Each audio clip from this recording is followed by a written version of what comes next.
Halo, selamat pagi. Salam sejahtera buat kita semua. Perkenalkan, nama saya Jovita Respati. Saya dari LSK Senam Indonesia dan sebagai master penguji di sana. Pada pagi hari ini kami akan menjelaskan mengenai SKL, yaitu Standar Kompetensi Lulusan Senam Kebugaran Jenjang 3. Ini adalah penugasan dari bimbingan teknis master penguji yang baru lalu. Tujuan dari penugasan ini dimaksudkan adalah untuk mengkonfirmasi pemahaman peserta terhadap hasil analisis dokumen SKL, baik yang lama maupun yang baru, dengan menggunakan instrumen analisis dokumen SKL. Dan juga diharapkan menggambarkan rencana pengembangan perangkat materi uji kompetensi atau PMUK yang akan ditelusur lagi menjadi kisi-kisi materi ujian praktek dan juga contoh soal ujian praktek sesuai penugasan penyegaran master penguji. Nah, kita akan memulai dari SKL itu sendiri. SKL adalah kemampuan yang diperoleh melalui internalisasi pengetahuan, sikap, keterampilan, kompetensi, dan akumulasi pengalaman kerja. Sementara tujuan penyusunan SKL ini disusun untuk digunakan sebagai pedoman dalam menentukan kompetensi lulusan peserta didik pada lembaga khusus dan pelatihan serta bagi yang belajar mandiri dan sebagai acuan dalam menyusun, merevisi, dan memutakhirkan kurikulum baik pada aspek perencanaan maupun implementasinya. Beberapa tahun yang sudah ada, SKL ini pernah dibuat untuk senam kebugaran ini pada tahun 2014. Kemudian mengalami sedikit revisi dan perubahan di tahun 2022. Karena itu kita akan mencoba melihat bagaimana perubahan SKL itu bisa terjadi agar memang SKL itu bisa lebih sempurna lagi. Dari SKL 2014 sudah mulai ada perubahan dibanding dengan SKL 2022, yaitu mengenai daftar isinya. Kalau di 2014 banyak sekali isi atau pembahasan di dalamnya. Jadi mulai dari penyusunan SKL itu dibagi ada latar belakang, tujuan, uraian program, kemudian yang kedua pengertian dibagi menjadi capaian pembelajaran, deskripsi umum KKNI, deskripsi kualifikasi sesuai dengan jenjang KKN, deskripsi pencapaian pembelajaran khusus, kemudian ada standar kompetensi lulusan berbasis KKNI, dipecah lagi menjadi unit kompetensi, elemen kompetensi, dan indikator kelulusan. Dan kemudian ada kurikulum dan terakhir LPL. Sedangkan untuk perubahan di SKL 2022 itu lebih ringkas karena hanya ada di situ pendahuluan yang mencakup latar belakang, dasar hukum, tujuan penyusunan SKL, uraian program, pengertian. Kemudian ada standar kompetensi lulusan berbasis KKNI, itu mencakup profil lulusan, jabatan pekerjaan, capaian pembelajaran, struktur kompetensi lulusan, dan penutup. Kemudian berdasarkan itu saya mencoba menganalisis perubahan SKL tersebut. Ya, yang tadi kita sudah bicarakan bahwa daftar isi pembahasan SKL 2014 lebih banyak, sementara 2022 lebih ringkas. Dasar hukum di SKL 2014 tidak dicantumkan pada SKL tersebut, sementara pada SKL 2022 dasar hukum tercantum di dalam SKL tersebut. Pada SKL 2014, pembahasan mengenai pengertian-pengertian, penjelasan tersebut mengenai materi, bahasan yang harus diketahui peserta sangat terbatas yang dituangkan dalam SKL lama istilahnya ya. Tetapi pada SKL yang baru atau yang sudah direvisi, peserta bisa lebih memahami materi yang akan diujikan dan akan mengerti istilah-istilah dalam senam kebugaran, dan ini akan membantu peserta untuk menyelesaikan ujian kompetensi dengan baik. Sebagai analisis yang pertama adalah mengenai profil kelulusan. Di profil kelulusan 2014 atau SKL lama, ini sebagai contoh ya, saya bacakan profilnya, yaitu untuk jenjang 3, peserta diharapkan mampu menerapkan latihan yang nyaman dan aman dengan menggunakan metode mengajar dan mampu mendemonstrasikan koreografi sederhana dengan sistematika yang baik dan benar, mengerti tentang dasar-dasar ilmu anatomi, biomekanika, serta memahami tentang K3, serta dapat melaksanakan metode mengajar jenjang 1, kalau dulu masih level 1 ya, mampu memberikan latihan senam dengan menggunakan peralatan latihan dan menjelaskan kegunaannya dalam waktu yang telah ditetapkan. Menguasai dasar anatomi dan biomekanika tubuh manusia, serta mampu melaksanakan sistematika latihan yang meliputi pemanasan, peregangan, latihan inti, dan pendinginan, serta dapat mengidentifikasi kesalahan gerak yang umum terjadi, serta dapat mengatasi cedera yang lazim timbul dalam latihan, mampu berkomunikasi dengan baik terhadap individu maupun kelompok penggiat senam kebugaran untuk menciptakan kerjasama yang harmonis baik di dalam maupun di luar pekerjaan. Dengan demikian, para peserta telah memenuhi jenjang kualifikasi KKN level 3 atau level instruktur sertifikat 1 pada standar kompetensi lulusan pada bidang khusus dan pelatihan senam. Sementara kita nanti bisa lihat di profil SKL 2022, lulusan program khusus dan pelatihan instruktur senam kebugaran jenjang 3 KKN ini akan melalui tahapan berikutnya menjadi asisten instruktur senam kebugaran yang memiliki sikap dan tata nilai, kemampuan dan pengetahuan, beberapa prinsip dasar dan menjelaskannya dengan permasalahan faktual dalam menghitung denyut nadi, mampu melakukan tahapan latihan pemanasan dengan sistematika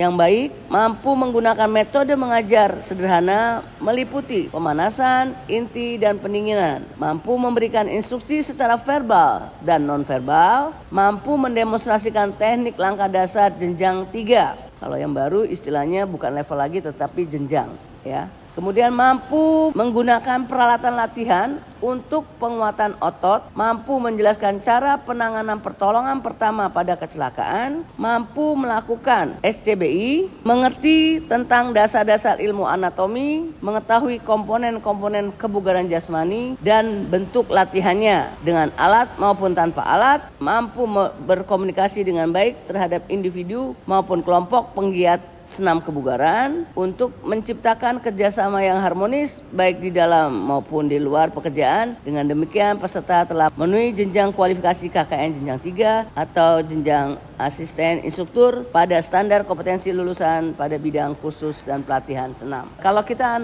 analisa lagi mengenai perubahan SKL dalam hal profil lulusan, kita telah melihat bahwa pada SKL 2014 profil lulusan belum ada spesifikasi jabatan pekerjaan. Sementara pada SKL baru sudah ada, yaitu menjadi seorang asisten instruktur senam. Kemudian di SKL 2014 untuk permasalahan faktual pada SKL yang lama dan baru juga terdapat beberapa perbedaan dalam isi kompetensinya serta pada pengetahuan yang harus dimiliki pada SKL lama masih kurang terperinci. Sementara pada SKL yang baru, untuk permasalahan faktual pada SKL yang lama dan baru terdapat beberapa perbedaan juga sama dalam isi kompetensinya serta pada pengetahuan yang harus dimilikinya pada SKL baru, tetapi lebih terperinci dan lebih jelas. Perbedaannya seperti itu. Kemudian pada SKL lama, pada parameter pencapaian pembelajaran itu hampir sama. Yakni ada sikap dan tata nilai, kemampuan di bidang kerja, pengetahuan yang dikuasai, dan hak dan tanggung jawab saja. Tetapi pada SKL baru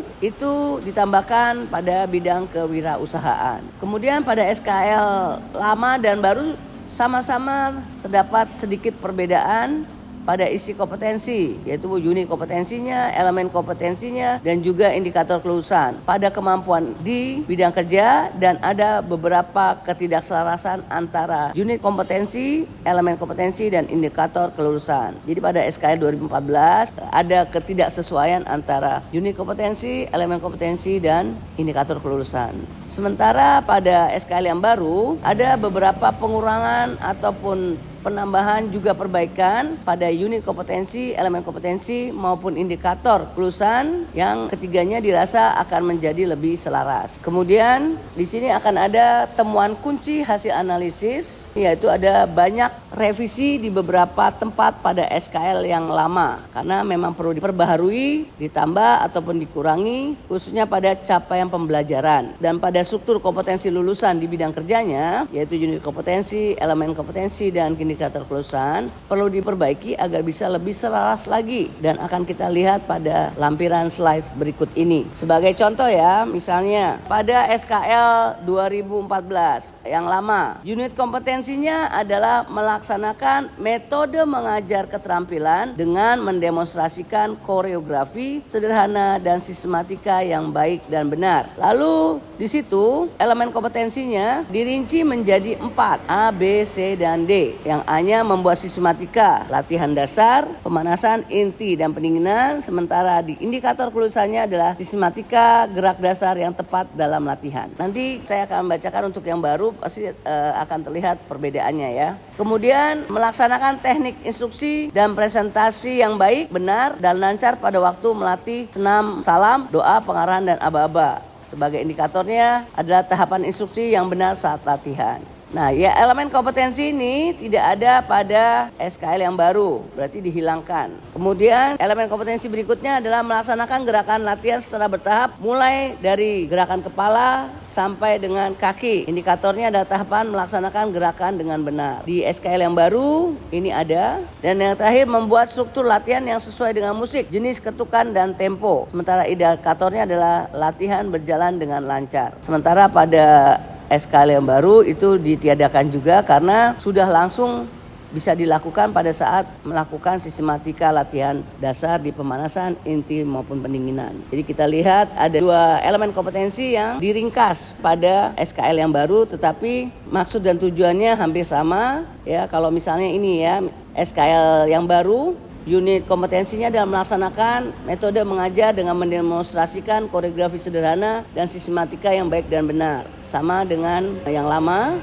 tetapi pada elemen kompetisinya sedikit berbeda urutannya, yaitu melaksanakan gerakan latihan pemanasan secara bertahap. Jadi pemanasan dimulai dari gerakan kepala sampai dengan kaki. Indikatornya adalah tahapan latihan pemanasan dilakukan dengan benar. Jadi harus secara berurutan.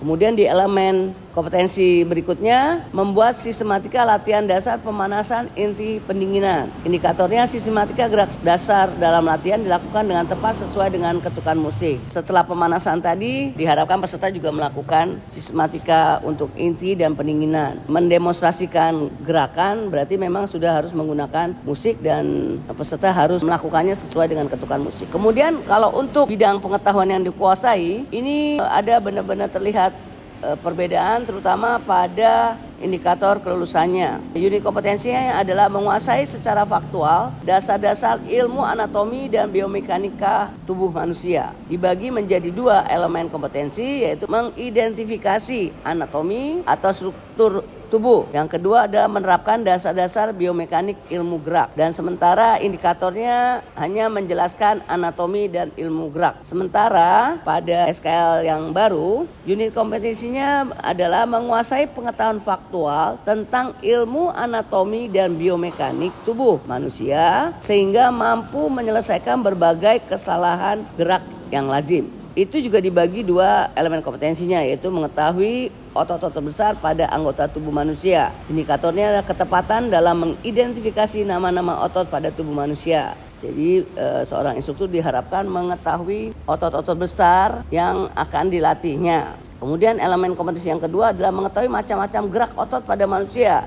Dengan indikator ketepatan dalam mengidentifikasi macam-macam gerak otot pada manusia. Jadi selain tahu nama-namanya, peserta harus tahu macam-macam gerak otot pada manusia. Misal gerak itu harus fleksi, extension, harus mengetahui otot-otot itu bagaimana bergeraknya. Kemudian kita kembali ke slide yang lain. Ada dampak perubahan SKL karena ini akan berdampak beberapa orang, baik itu dari peserta uji kompetensi, karena SKL bisa menjadi pedoman yang memudahkan calon peserta UJK untuk belajar dan nanti akan diujikan dan bisa menjadi instruktur yang kompeten, misalnya seperti itu. Kemudian SKL juga bisa memudahkan untuk master penguji ataupun penguji untuk membuat kisi-kisi materi uji kompetensi baik teori maupun praktek. Jadi yang pertama tadi untuk peserta UJK, untuk MP master penguji ataupun penguji. Kemudian perubahan SKL ke arah yang lebih baik akan memudahkan penguji membuat soal juga. SKL yang baik akan berdampak kepuasan bagi peserta UJK karena soal-soal yang dibuat akan lebih terukur sehingga peserta merasa diperlakukan adil dan objektif dan hasilnya pasti bisa lebih dipertanggungjawabkan lagi. Kemudian memang SKL ini adalah sosok atau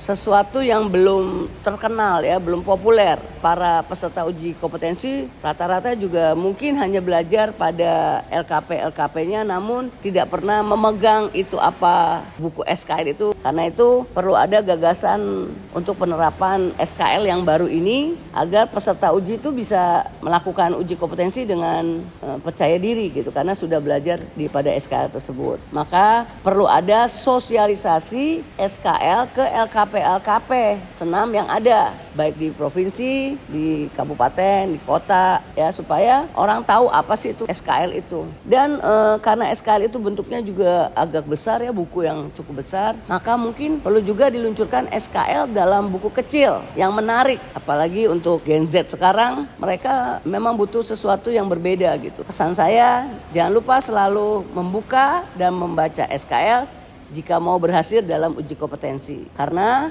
SKL digunakan sebagai pedoman dalam menentukan kompetensi kelulusan peserta didik dan sebagai acuan dalam menyusun, merevisi atau memuktahirkan kurikulum baik pada aspek perencanaan maupun implementasinya. Ya, mudah-mudahan teman-teman semua bisa belajar lebih baik agar menjadi kompetensi. Salam kompetensi.